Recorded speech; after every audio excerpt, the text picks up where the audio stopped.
Karim's biryani paradise at liberty and catering services, கோடம்பாக்கத்தின் அறுசுவை அடையாளம்.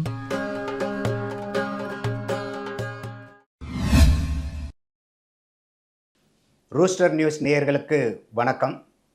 கடந்த 2 நாட்களாக இந்திய நாடே பரபரப்பாக இருக்குது. காரணம், டெல்லி முதல்வர் அரவிந்த் கெஜ்ரிவால் அவர்கள் என்ஃபோர்ஸ்மெண்ட் டிபார்ட்மெண்ட்னால கைது செய்யப்பட்டிருக்கார். இது அரசியல் பழிவாங்கும் நடவடிக்கையா? தேர்தல் நேரத்தில் இந்த மாதிரி ஒரு நடவடிக்கை தேவையானதா? இது எதிர்க்கட்சி கூடாரத்தை அசைச்சு பார்க்கறதுக்காக நடக்கக்கூடிய வேலையா அப்படின்னு மக்கள் பலவாறு கேள்விகள் எழுப்பிட்டு இருக்காங்க. நம்ம ரூஸ்டர் நியூஸ் நேயர்களுக்கு இந்த கேஸ்னுடைய முழு விவரங்கள், இந்த சட்டம் என்ன, இது எந்த இடத்துல என்ன பிரச்சனை ஆயிருக்கு, எதனால் இவர் கைது செய்யப்பட்டிருக்காருங்கிற முழு விவரத்தை நேயர்களுக்கு கொடுக்கணும்னு நினைக்கிறோம். டெல்லி அரசாங்கம் 2021-22 அந்த காலகட்டத்தில் மதுபான கொள்கை சீர்திருத்தம் கொண்டு வரணும்னு முடிவு பண்ணுறாங்க. அரசாங்கத்தினுடைய வேலை மதுபானம் நடத்துறது இல்லை, மற்ற மக்கள் நல கொள்கையை நம்ம கான்சென்ட்ரேட் பண்ணலாம் அப்படிங்கிறதுக்காக ஒரு முடிவு எடுத்து கொள்கையை உருவாக்குறாங்க.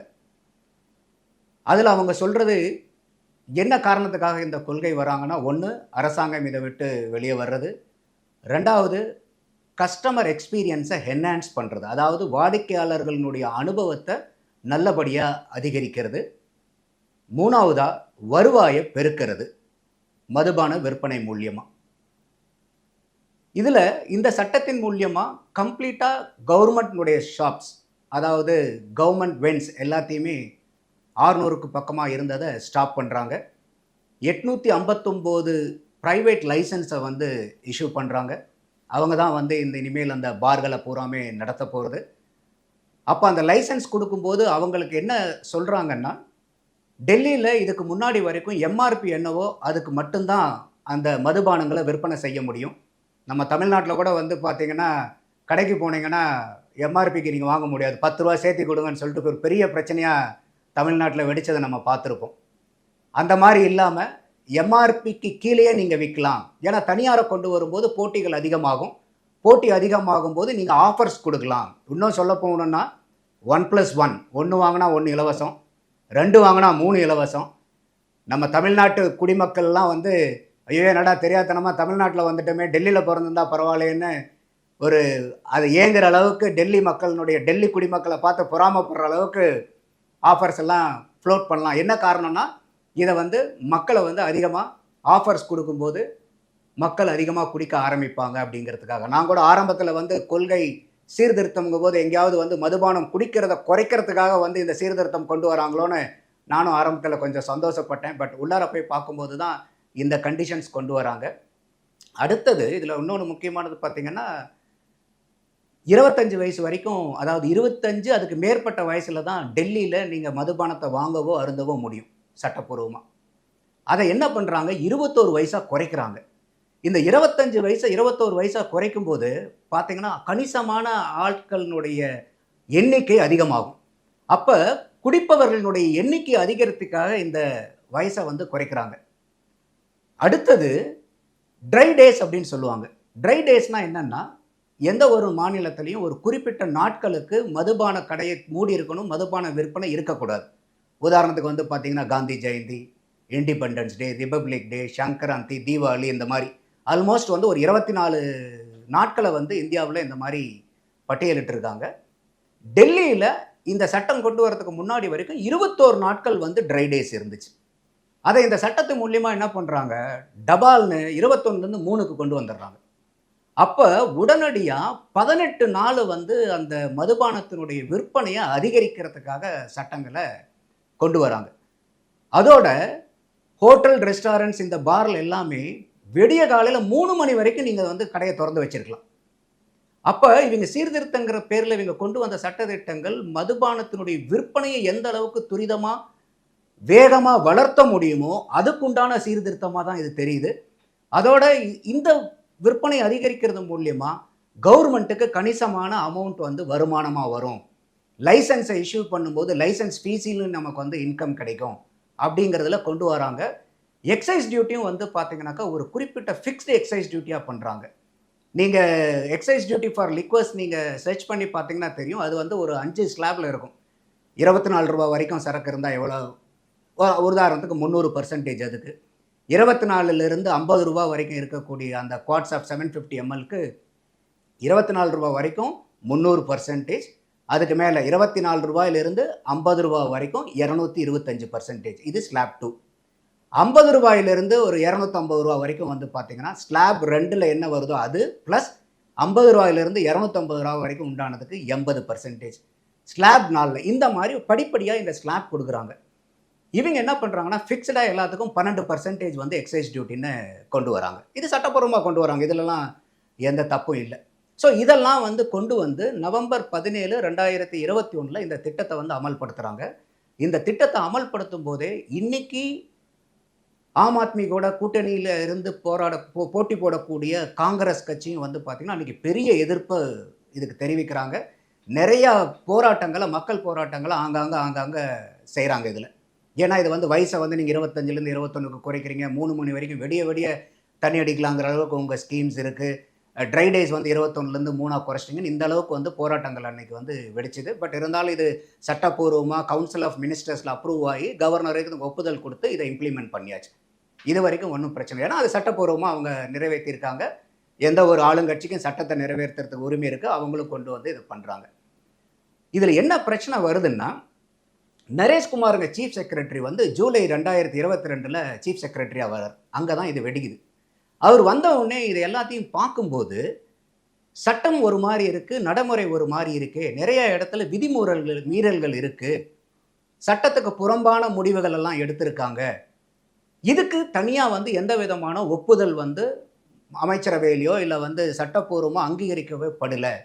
உதாரணத்துக்கு வந்து பார்த்திங்கன்னா லைசன்ஸ் ஃபீ வந்து கலெக்ட் பண்ணணுங்கிற இடத்துல அவங்க லைசன்ஸ் ஃபீயை வந்து ஸ்க்ராப் பண்ணியிருக்காங்க, வெய்வர் பண்ணியிருக்காங்க, லைசன்ஸ் ஃபீயே வேண்டான்னு சொல்லிட்டு. அதோட வந்து இவங்க L7 லைசன்ஸ் தான் கொடுக்குறாங்க. L7 லைசன்ஸுங்கிறது என்னென்னா ரீட்டைல் சேல்ஸ் லைசன்ஸ். அப்படி இருக்கக்கூடிய ஒரு ப்ரைவேட் பிளேயருக்கு வந்து லஞ்சம் வாங்கிக்கிட்டு அவங்களுக்கு வந்து ஹோல்சேல் டிஸ்ட்ரிபியூஷனும் அவங்களுக்கு கொடுத்துருக்காங்க. அதே மாதிரி இந்த எக்ஸைஸ் டியூட்டி 12% ஃபிக்ஸ்டாக வச்சுட்டு அதில் 6% வந்து அவங்க எங்களுக்கு திருப்பி நீங்கள் கிக் பேக் கொடுக்கணும் அப்படிங்கிற மாதிரி வச்சு அதிலிருந்து இவங்க ஆம் ஆத்மி கட்சியில் இருக்கக்கூடிய தலைவர்கள் அந்த அரசாங்கத்துக்கு போகிறோம் பணம் வந்திருக்கு அப்படிங்கிற கம்ப்ளைண்ட்டை ரிப்போர்ட்டாக வந்து கவர்னருக்கு கொடுக்குறார். லெப்டினன்ட் கவர்னர் என்ன பண்ணுறாரு, சீஃப் செக்ரட்டரியிலேருந்து இந்த ரிப்போர்ட் வரனால அவர் சிபிஐ வந்து இதை விசாரித்தா பரவாயில்லன்னு சிபிஐக்கு ரெக்கமெண்ட் பண்ணுறாங்க. ஸோ இதுக்கப்புறம் தான் வந்து சிபிஐ வந்து உள்ளார வந்து விசாரிக்க ஆரம்பிக்கிறாங்க. நிறையா இடத்துல நிறையா நபர்களை இதில் சம்மந்தப்பட்ட ஆளுங்களை பூராமே விசாரிக்கிறாங்க. அப்படி விசாரிக்கும் போது வந்து பார்த்தா என்ன ஒரு பிரச்சனை திடீர்னு உருவாகுதுன்னா, 17 நவம்பர் 2021 கொண்டு வந்த இந்த திட்டம் இந்த மாதிரி ரிப்போர்ட் கொடுத்ததுக்கப்புறம் சிபிஐ உள்ளே வந்ததுக்கப்புறம் ஆகஸ்ட் 31, 2022 முடிச்சிடுறாங்க. அதாவது நவம்பர், டிசம்பர், ஜனவரி இதில் வந்து ஒரு 8 மாதம், ஒரு 11 மாதத்துக்குள்ளார இந்த அரசாங்கம் கொண்டு வந்த திட்டத்தை அவங்களே வாபஸ் வாங்கிட்டாங்க. என்ன சந்தேகம் இங்கே எழுதுனா, நீங்கள் சட்டப்பூர்வமாக ஒரு சட்டத்தை கொண்டு வரீங்க, அதை வந்து நீங்கள் நெறிமுறைப்படுத்தி அதை மக்கள்கிட்ட கொண்டு போகும்போது ஒரு சிபிஐ வந்து உள்ளார விசாரிக்க ஆரம்பித்ததுக்கப்புறம் எதுக்காக இந்த சட்டத்தை நீங்கள் திரும்ப பெறுறீங்க? இப்போ என்ன ஆச்சுன்னாக்கா 1 செப்டம்பர் 2022 இந்த சட்டம் வரத்துக்கு முன்னாடி என்னென்னலாம் நடைமுறைகள் இருந்தோ அத்தனையும் ரிவர்ஸ் கீர் போட்டு கொண்டு போயாச்சு. அப்போ இது ஒரு பெரிய சந்தேகத்தை வந்து கிளப்புது. சிபிஐ விசாரணை பண்ணிகிட்டே இருக்காங்க. சிபிஐ விசாரணை பண்ணிகிட்டே இருக்கும்போது இன்னொரு கோணத்தில் என்ன வருதுன்னா, இந்த இடத்துல வந்து மணி லாண்ட்ரிங்கு நடந்திருக்கு, ஒரு பெரிய பிரச்சனை வந்து இதில் இருக்குது அப்படிங்கிறத வந்து அவங்க சிபிஐ வந்து வர்றனால இது என்ஃபோர்ஸ்மெண்ட்டுக்கு ரொம்ப சப்போர்ட்டாக போயிடுது. ஏன்னா அவங்க வந்து ஒரு ப்ரிடிகேட் அஃபென்ஸ் இருந்தால் தான் ஒரு என்ஃபோர்ஸ்மெண்ட் டைரக்டரேட் வந்து உள்ளார வர முடியும். அப்போ என்ஃபோர்ஸ்மெண்ட் டைரக்டரேட்டும் உள்ளார வந்து இந்த 2 அமைப்புகளும் சிபிஐ, என்ஃபோர்ஸ்மெண்ட் டிபார்ட்மெண்ட் இந்த 2 பேருமே வந்து நிறையா சாட்சிகளை, நிறையா ரைடு அங்கே எல்லாம் பண்ணி நிறையா சாட்சிகிட்ட இருந்து அவங்களுடைய டாக்குமெண்ட்டு, ரைடில் இருந்து சில டாக்குமெண்ட்டு, ப்ரூஃப்ஸ் எல்லாத்தையுமே கலெக்ட் பண்ணி எல்லா அவங்க நபர்களையும் விசாரித்து கடைசீட்டில் வந்து மனிஷ் சிசோடியா, அதாவது deputy chief minister of Delhi, Aam ஆத்மியினுடைய ஒரு முக்கியமான தலைவரும் கூட, அவர் தான் வந்து இந்த அவருடைய இலாக்கா தான் இந்த சுங்க இலாக்காவை அவர் தான் பார்த்துட்ருக்கார். அவரை வந்து விசாரிக்கும் போது நிறையா முன்னுக்கு முன் முரணான தகவல்கள் வரனால சிபிஐ ஆகட்டும், என்ஃபோர்ஸ்மெண்ட் டிபார்ட்மெண்ட் ஆகட்டும், அவங்ககிட்ட நிறையா தவறுகள் இருக்குன்னு சொல்லிட்டு பிப்ரவரி 2023 மணிஷ் சிசோடியாவை அரெஸ்ட் பண்ணுறாங்க. அவர் மட்டும் இல்லாமல் அந்த டைமில் ஆம் ஆத்மியினுடைய ராஜ்யசபா எம்பியாக இருக்கார், அவரையும் அரெஸ்ட் பண்ணுறாங்க ஒருத்தரை. இன்னொரு முக்கியமான கட்சி பிரமுகர், ஆல்மோஸ்ட் ஒரு 3 கட்சி முக்கியமான பிரமுகர்கள் அரெஸ்ட் பண்ணுறாங்க.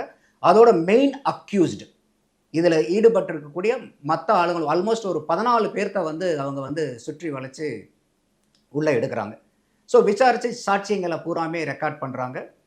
அதில் வந்து அவங்க பார்க்கும்போது இந்த சவுத் குரூப் அப்படின்னு ஒரு டேர்ம் அடிபடுது. நீங்கள் எல்லாமே பார்த்துருப்பீங்க, சவுத் குரூப்னு. அந்த சவுத் குரூப்ல இருந்து 100 கோடி ரூபாய் நம்ம தெலுங்கானா ராஷ்டிரிய சமிதி, முதல்ல டிஆர்எஸ் இருந்துச்சு, இப்போ பிஆர்எஸ், முன்னாள் தெலுங்கானா முதல்வரனுடைய மகள் கவிதா அவர்கள் மூலியமாக 100 கோடி ரூபாய் இந்த சவுத் குரூப்ல இருந்து பணம் அரவிந்த் கெஜ்ரிவாலை சென்றடைகிறதுக்கு இந்த கவிதா தான் உதவுனாங்கிறது அவங்க சாட்சியங்களினுடைய வாக்குமூலத்தை வச்சு கவிதாவையும் விசாரித்து கவிதாவையும் அரெஸ்ட் பண்ணுறாங்க. அது 2 வாரத்துக்கு முன்னாடி அவங்களும் அரெஸ்ட் ஆகிருக்காங்க.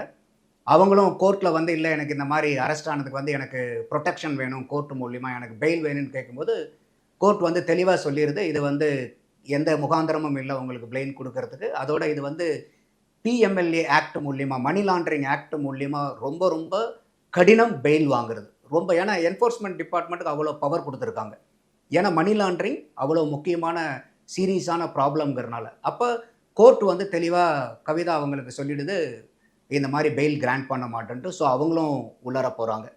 அந்த சவுத் குரூப்ல இருந்து இந்த 100 கோடி ரூபாய் ஆம் ஆத்மிக்கு போயிருக்குன்னு சொன்னேன் இல்லையா, இந்த சவுத் குரூப் யாருன்னு பார்க்க போனீங்கன்னா நம்ம ஒய்எஸ்ஆர் காங்கிரஸ் பார்ட்டி, அதில் வந்து ஓங்கோலினுடைய எம்பி, அவருடைய பேர் வந்து பார்த்தீங்கன்னா ஸ்ரீனிவாசலு, மகுண்டர் ஸ்ரீனிவாசலு ரெட்டி. அவருடைய பையன், அதோட இப்போ நம்ம சொன்ன கவிதா அவங்களுக்கு பதிலாக வேற ஒரு பிஸ்னஸ்மேன் அதை ரெப்ரசன்ட் பண்ணுறாங்க. அடுத்தது ஒரு சார்ட்டர்ட் அக்கௌண்டன்ட் போயின்பள்ளின்னு ஒருத்தர், பிஸ்னஸ்மேன் ஹைதராபாடை சேர்ந்தவர். இன்னொருத்தர் சந்திர ரெட்டி. இவர் யாருன்னு கேட்டிங்கன்னா கடைசீட்டில் சொன்னவர் அரபிந்தோ ஃபார்மாவினுடைய டைரக்டர். இவரும் அங்கே வாக்குமூலமெல்லாம் கொடுத்துருக்காரு. இதில் இன்னொன்று குறிப்பாக நம்ம பார்க்க வேண்டியது என்னென்னா, இந்த அரபிந்தோ ஃபார்மாவினுடைய எலக்ட்ரல் பாண்டு பிஜேபிக்கு போயிருக்கு. அதையும் வந்து நம்ம வந்து பிற்காலத்தில் இடி வந்து அதை இப்போ என்ஃபோர்ஸ்மெண்ட் டைரக்டரேட் என்ன நடவடிக்கிறாங்களோ அது அந்த வகையிலையும் அதை எடுக்கணுங்கிறது நம்மளுடைய எதிர்பார்ப்பு. அப்போ இந்த 5 பேர் 6 பேர் கொண்ட இந்த குழுவை தான் அவங்க வந்து சவுத் குரூப்புன்னு சொல்கிறாங்க. இந்த சவுத் குரூப்ல இருந்து அந்த 100 கோடி ரூபாய் அரவிந்த் கெஜ்ரிவாலுக்கு அவங்க பார்ட்டிக்கு கொண்டு போய் சேர்த்துறது தான் வந்து இந்த கவிதா செஞ்ச வேலைன்னு அவங்களையும் அரெஸ்ட் பண்ணுறாங்க. இதனால் அரவிந்த் கெஜ்ரிவாலை வந்து இவங்க சாட்சிகளை விசாரித்து சாட்சிகள்கிட்ட கிடைச்ச சாட்சியத்து மூலியமாக ரெய்டில் இருந்து கிடைக்கக்கூடிய டாக்குமெண்ட் ப்ரூஃப்ஸ் எல்லாத்தையும் வச்சு அரவிந்த் கெஜ்ரிவால் அவர்களுக்கும் இதில் வந்து நிறையா பங்கு இதில் இருக்குது, வெறும் இது வந்து மினிஸ்டரோட மட்டும் இல்லை, டெப்டி சிஎம் கூட மட்டும் இல்லைன்னு சொல்லிட்டு என்ஃபோர்ஸ்மெண்ட் டிபார்ட்மெண்ட் என்ன பண்ணுறாங்கன்னா அரவிந்த் கெஜ்ரிவால் அவர்களுக்கும் சம்மன் அனுப்புகிறாங்க.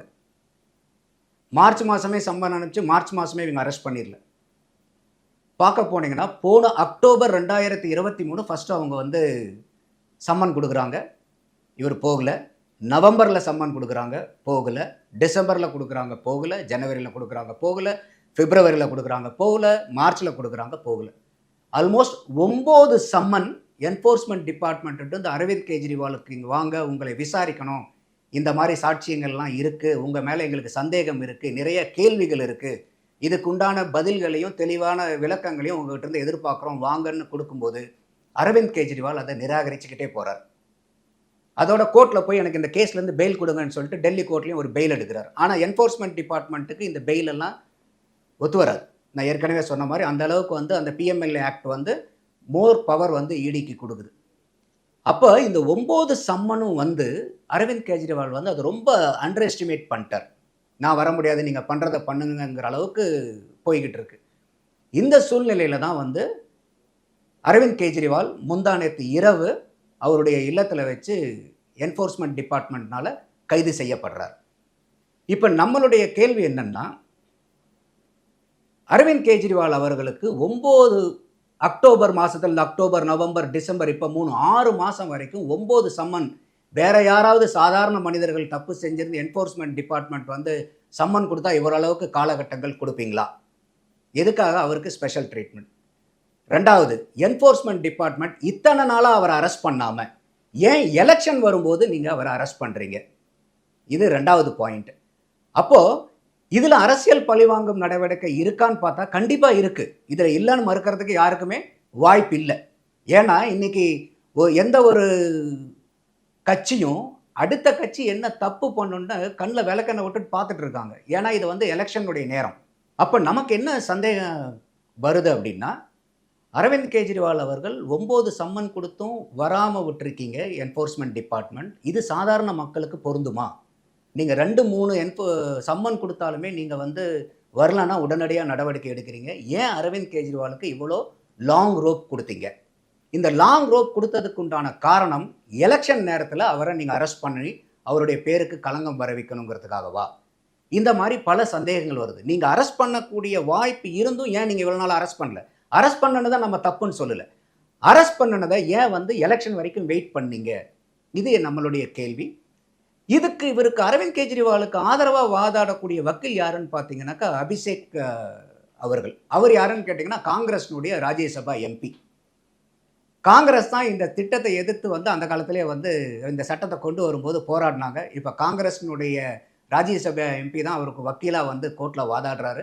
அவர் கேட்கக்கூடிய இன்னொரு கேள்வி என்னென்னா, பொறுத்ததே போயிட்டீங்க. ஒரு படத்தில் தான் செந்தில் சொல்கிறார், அண்ணே ஆனதாகி போச்சு இன்னும் ஒரு 5 நிமிஷம் நண்பர். அந்த மாதிரி இவர் என்ன சொல்கிறாருன்னா, இவ்வளோ நாளாக வெயிட் பண்ணிட்டீங்க, ஏன் இன்னும் ஒரு 2-3 மாதம் வெயிட் பண்ணலாம்ல அப்படின்னு கேட்குறாரு. அப்போ இந்த மாதிரி கேள்விகள் எல்லாம் வரக்கூடிய அளவுக்கு, இது அபத்தமான கேள்விகளாக இருந்தாலும் இந்த கேள்விகள் எல்லாம் வர வைக்கக்கூடிய அளவுக்கு ஏன் வந்து இந்த நிலைமையை கொண்டு வரணும்? அரவிந்த் கெஜ்ரிவாலும் வந்து பார்த்தீங்கன்னாக்கா இந்தியா அகெயின்ஸ்ட் கரப்ஷனில் வந்து போராடும் போது அவர் பல இளைஞர்களுக்கு, இந்திய நாட்டில் இருந்த இளைஞர்களுக்கு வந்து ஒரு பெரிய மோட்டிவேஷ்னலாக இருந்தார், இன்ஸ்பிரேஷனாக இருந்தார்.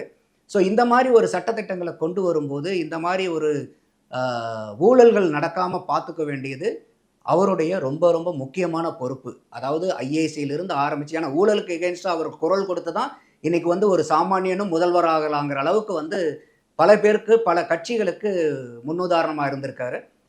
அவருடைய ஆட்சியிலேயே இந்த மாதிரி வந்து ஒரு சிக்கல் வந்திருக்கிறது அவருடைய ஆட்சிக்கு, அவருடைய நற்பெயருக்கு வந்து உண்மையாலுமே பெரிய களங்கம் தான். இது பிஜேபி வந்து அரசியல் பழிவாங்கும் நடவடிக்கையாக எடுத்திருந்தா கூட இதுவும் பிஜேபிக்கு ஒரு மைனஸ் பாயிண்ட் தான். ஏன்னா எல்லாருமே இந்த நேரத்தில் ஏன் வந்து அரெஸ்ட் பண்ணுறீங்க? அப்போ வந்து சிம்பத்தி ஓட் நிறையாவே வந்து அவங்களுக்கு ஆம் ஆத்மி பார்ட்டிக்கு போகிறதுக்கு வாய்ப்பு இருக்குது. அதே சமயம் பிஜேபியும் இந்த மாதிரி ஒரு ஆளுக்காகவா நீங்கள் இவ்வளோ நாள் வந்து வாக்களிச்சுட்டு இருந்தீங்கன்னு அவங்க எதிர் திசையிலிருந்து கேம்பெயின் பண்ணுறதுக்கும் வாய்ப்பு இருக்குது. ஸோ அப்போ இந்த மாதிரி எல்லா பிரச்சனைகளும் வரும்போது நம்ம பொதுமக்களாக நம்ம நினைக்கிறது என்னென்னா, நம்ம இண்டிபெண்டன்ட் கான்ஸ்டிடியூஷனல் பாடின்னு சொல்லக்கூடிய சிபிஐயோ, என்ஃபோர்ஸ்மெண்ட் டிபார்ட்மெண்ட்டோ, இன்கம் டேக்ஸ் டிபார்ட்மெண்ட்டோ மக்களுக்கு இந்த மாதிரி வந்து ஒரு கரப்ஷன் நடக்கிறத வெளியே கொண்டு வந்து தப்பு செய்கிறவர்களை தண்டனை வாங்கி கொடுப்பாங்கங்கிற நம்பிக்கை இன்னும் இருக்குது. கடைசியாக முடிக்கிறதுக்கு முன்னாடி எலக்டோரல் பாண்ட் இப்போ பெரிய பூதாகரமாக வெடிச்சிருக்கு. ஏன்னா இவ்வளோ நாள் வரைக்கும் நமக்கு வந்து யார் எவ்வளோ கொடுத்தாங்கன்னு தெரியும், யாருக்கு எவ்வளோ கிடைச்சதுன்னு தெரியும். ஆனால் யாருக்கு எவ்வளோ கொடுத்தாங்கன்னு தெரியாது. சுப்ரீம் கோர்ட் தலையிட்டு எஸ்பிஐயில் மண்டை கொட்டு வச்சு எல்லா டீட்டெயிலையும் கொடுங்கன்னு சொன்னதுக்கப்புறம் இன்றைக்கி பட்டவர்த்தனமாக தெரியுது யாருக்கு எவ்வளோ என்னைக்கு கொடுத்தாங்க, அவங்க என்னைக்கு அதை என்கேஷ் பண்ணாங்கங்கிறது பூரா இப்போ பொதுவெளியில் வந்துருச்சு. அந்த எலக்ட்ரல் பாண்ட்லேயும் பல கம்பெனிகள் இந்த மாதிரி இன்கம் டேக்ஸ் வழக்குக்கு உட்பட்டு, இடி ரைடுக்கு உட்பட்டு விசாரிக்கப்பட்டு வழக்கில் இருக்கிற நிறையா கம்பெனி பிஜேபி மாதிரி பார்ட்டிக்கும் எலக்ட்ரல் பாண்டில் ஃபண்டிங் கொடுத்துருக்காங்க. இந்த அரெஸ்ட், அரவிந்த் கெஜ்ரிவாலினுடைய அரெஸ்ட்டு கிக்பேக்காக 100 கோடி வந்திருக்குங்கிறத வச்சு, மணி லாண்ட்ரிங்கும் நடத்திருக்குங்கிறத வச்சு தான் நம்ம இப்போ கேஸை இவங்க வந்து பில்டப் பண்ணி அரெஸ்ட் பண்ணியிருக்காங்க. அப்போ இந்த மாதிரி வழக்குக்கு உட்பட்ட பல கம்பெனிகள், அவங்க சொல்கிற ரிப்போர்ட்லாம் பார்க்கும்போது ஒரு 40க்கும் மேற்பட்ட கம்பெனிகள் பிஜேபிக்கு அவங்களுடைய இந்த என்ஃபோர்ஸ்மெண்ட் டிபார்ட்மெண்ட், இன்கம் டேக்ஸ் டிபார்ட்மெண்ட்டில் இருந்து அந்த வழக்கை சமாளிக்கிறதுக்காக கொடுத்துருப்பாங்க, கிக்பேக்காக கொடுத்துருப்பாங்க அப்படிங்கிற சந்தேகங்கள் பல வாரியாக வந்து சமூக வலைதளத்துலேயும் சோஷியல் மீடியாக்களையும் வந்த வண்ணம் இருக்குது. இது ஒரு பெரிய ஆப்பர்ச்சுனிட்டி பிஜேபிக்கு, அவங்கள நாங்கள் புனிதர்கள்னு அவங்க நிரூபிக்கிறதுக்கு. பொதுமக்கள் ஆகிய நம்மளுடைய கோரிக்கை என்னென்னா, இந்த மாதிரி உட்பட்டிருக்கக்கூடிய கம்பெனிகளை வாங்கின கட்சிகளை, பிஜேபின்னு மட்டும் நான் சொல்ல, எந்த ஆளுங்கட்சியாக இருந்தாலும் நம்ம அந்த டீட்டெயிலை பார்க்கும்போது ஆளுங்கட்சிகள் தான் அதிகமாக பணம் வாங்கியிருக்காங்க. பிஜேபி 6000 சில்லற கோடி இந்தியாவை ஆளுது, டிஎம்கே 639 கோடி தமிழ்நாட்டை ஆளுது, டிஎம்சி 1600 கோடி கல்கட்டாவை ஆளுது, பிஜு ஜனதா தள் ஆல்மோஸ்ட் ஒரு 775 கோடி ஒரிசாவை ஆண்டுட்டு இருக்காங்க. பிஆர்எஸ் அந்த காலத்தில் வந்து பார்த்தீங்கன்னாக்கா ஆண்டவங்க தெலுங்கானாவை, அவங்க ஒரு 600 சில்லற கோடி வாங்கியிருக்காங்க. அப்போ இது பல பேர்த்துக்கு, ஏன்னா ஆளுங்கட்சிக்கு ஏன் எலக்ட்ரல் பாண்டோ டொனேஷனோ நிதியோ அதிகமாக வருதுன்னா இந்த கன்சிடரேஷனுக்காக ஃபேவருக்காக தான் கொடுக்குறாங்க. அப்போது இந்த கட்சிகளை பூரா எப்படி வந்து இந்த ஆம் ஆத்மி பார்ட்டி அரவிந்த் கெஜ்ரிவால் மேலே நடுநிலையாக இருக்கிறோன்னு சொல்லிட்டு இந்த நடவடிக்கைகளை சீரிய முறையில் எடுத்துகிட்டு இருக்காங்களோ, அதே மாதிரி இந்த என்ஃபோர்ஸ்மெண்ட் டிபார்ட்மெண்ட் சிபிஐ எல்லாமே இந்த எலக்ட்ரல் பாண்டில் முறைகேடு செஞ்சுருக்காங்களாங்கிறத உடனடியாக கண்டுபிடிச்சி யாராக இருந்தாலும், மத்தியில் ஆள்றவங்களாக இருந்தாலும் மாநிலத்தில் ஆள்றவங்களாக இருந்தாலும் துரித நடவடிக்கை எடுத்து அவங்க மேலேயும் வழக்கு தொடுத்து அவங்களையும் அரெஸ்ட் பண்ணும்போது, இந்த மாதிரி செய்யும்போது பொதுமக்களாகிய நமக்கு இந்த இன்ஸ்டிடியூஷனல், அதாவது CBI, income tax department, enforcement department எல்லாமே கட்சி பாகுபாடின்றி தவறு செய்தால், யார் தவறு செஞ்சாலும் நெற்றிக்கண்ணை திறந்த போதிலும் குற்றம் குற்றமேனு நக்கீரன் சொல்ல மாதிரி, தப்பு செஞ்சிருந்தால் அது யாராக இருந்தாலும் சரி, மோடியாக இருந்தாலும் சரி, ஸ்டாலினாக இருந்தாலும் சரி, மம்தா பானர்ஜியாக இருந்தாலும் சரி, பிஜு ஜனதாதளுடைய தலைவராக இருந்தாலும் சரி, யாராக இருந்தாலும் சரி, அவங்கள ஆண்டவங்களாக இருந்தாலும் சரி, எல்லாத்து மேலேயும் நடவடிக்கை பாயும்னு சொல்லி செஞ்சு உள்ளார வந்து அவங்க மேலே வழக்கை தொடுத்து ஆழமாக தோண்டி எடுத்து வழக்கு நடத்தி அவங்கள குற்றவாளி நிரூபிக்கப்பட்டு தண்டனை வாங்கி கொடுக்கணும். இன்னைக்கு நம்ம நாட்டில் என்ன நடக்குதுன்னா, நிறைய இந்த மாதிரி அங்கங்கே வெடிக்குது. இந்த ஸ்கேம் வந்துருச்சு, அந்த ஸ்கேம் வந்துருச்சு, இந்த ஊழல் அந்த ஊழல், இந்த நடவடிக்கை அந்த நடவடிக்கைன்னு. ஆனால் நம்ம நாட்டில் தண்டிக்கப்பட்ட அரசியல்வாதிகள் எத்தனை பேர் எண்ணி பாருங்க.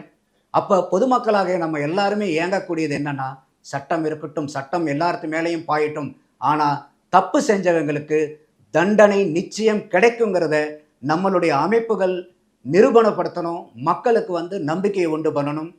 மீண்டும் ஒரு முறை இன்னொரு வீடியோவில் நேரில் சந்திப்போம். அதுவரை ரோஸ்டர் நியூஸ் நேயர்களுக்கு வணக்கம். ஊடகம் கார்ப்பரேட் அரசியல்வாதிகளின் கைப்பாவையாக அடிமைகளாக இருந்தது போதும். இனி சாட்டை எடுத்து சுழற்றும் நேரம் வந்துவிட்டது.